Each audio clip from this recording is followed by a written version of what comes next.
I'm here with Brooksaw Antiques. Today we have this 1935 Corona Sterling vintage portable typewriter. I'm going to show you how to use the functions and make sure they all work. Made in the USA, and your ultimate classic antique style portable typewriter. This is one of my favorites of all time. It's the flat top, glossy black Sterling, which means it's just a little fancier. It's got the fancy handle, and the escapement on this is actually really good. Up top is the adjustable paper guide. This helps you guide the page in straight. I'm going to line that up with the edge of the platen, which is a main roller that feeds the paper. And it looks like this platen was replaced at some point. I did not replace it because it didn't need to be replaced, but it looks fairly new. Margins are located behind this flip panel, and you can access them from the back as well. Just push them down like this and move them to wherever you want. And the scale is actually just on front, so you can match that up with the scale. And this little arrow here on the front side tells you where it is, and that there's actually a scale on the back side here too. But I'm just going to put them pretty closest to the edge. I'm going to reset those once I load the page because I want to make sure they're in between the paper fingers in front. Grabbing a piece of paper here, sorry about that. These are your paper support arms that flip up from the back.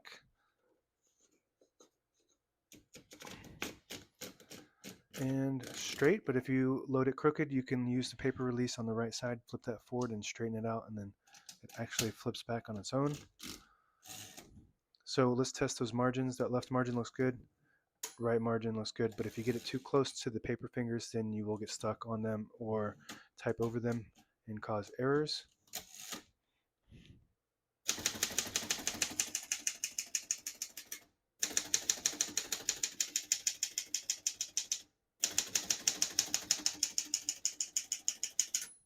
Once you hear the bell, you're near the end of the margin. Hit this line space, get you back to the beginning, and skips one or two.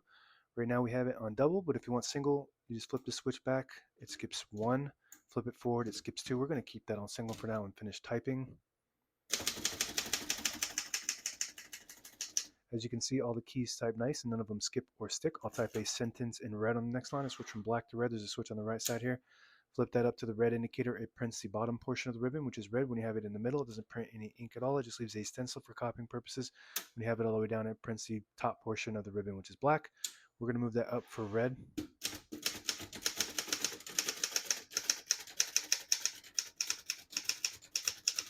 Beautiful. You can type as fast as you want on this thing. It's super responsive.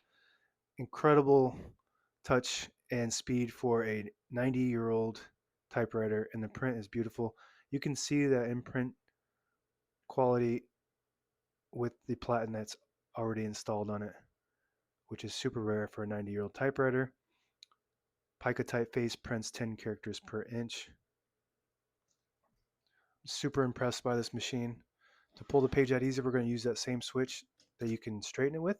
It unlocks the rollers underneath the platen, allowing you to pull the page out easy or load thicker paper like carbon copy or cardstock, and that automatically flips back on its own. We're going to flip these down for now and put the color back on black. Shift on each side and a shift lock on the left. To clear that, just hit the shift button again. And this does have a tab button, which is also pretty rare for this age group of typewriters. And their manual inserts, I only have 3 on this model because these are manual tabs. This is why they're called tabs. And they stop at each one of these. I think it originally came with 6, but as you can see, these can fall off and get lost all the time, especially over 90 years. So you can still find those sometimes on eBay for just the tabs if you need more. Backspace on the right side, very good. Margin release, when you get to the end of the margin, there's a mechanism that blocks you from printing. Hit that margin release on the right side there. This will allow you to type past that all the way to the end, very good. Or until you get stuck on that paper finger. All right, what else do we have here? That's it for the keyboard. We're going to flip the hood open to access the spools. All the brand new ribbon is loaded on the right side, so it's pulling counterclockwise to the left. If you want to switch that direction manually, you flip the switch down to pull to the right, flip it up to pull to the left. It has an automatic reverse on either side. When you get to the end of the ribbon, it has the little eyelet, which is the metal piece. It'll pull on this on either side and swap the direction back to the side that it needs to go to. If you don't have eyelets, you can tie a knot, and that should do the trick. About 6 to 8 inches from the end of the ribbon. Carriage release on both sides, super tight and smooth.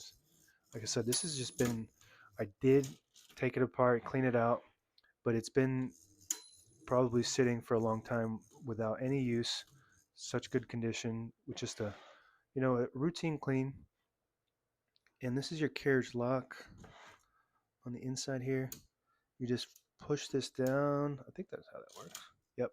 You push it down and it releases the carriage, and then it locks it right there in the middle. So when you have it in the case, the carriage doesn't bounce around, causing potential damage to your escapement. And to unlock it, you just push the carriage to the right, carriage release on the left, super smooth.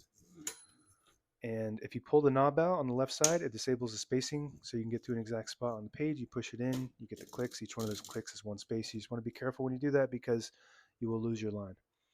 And that is it. Now available on eBay or Etsy or my new website, Brooksaw Antiques.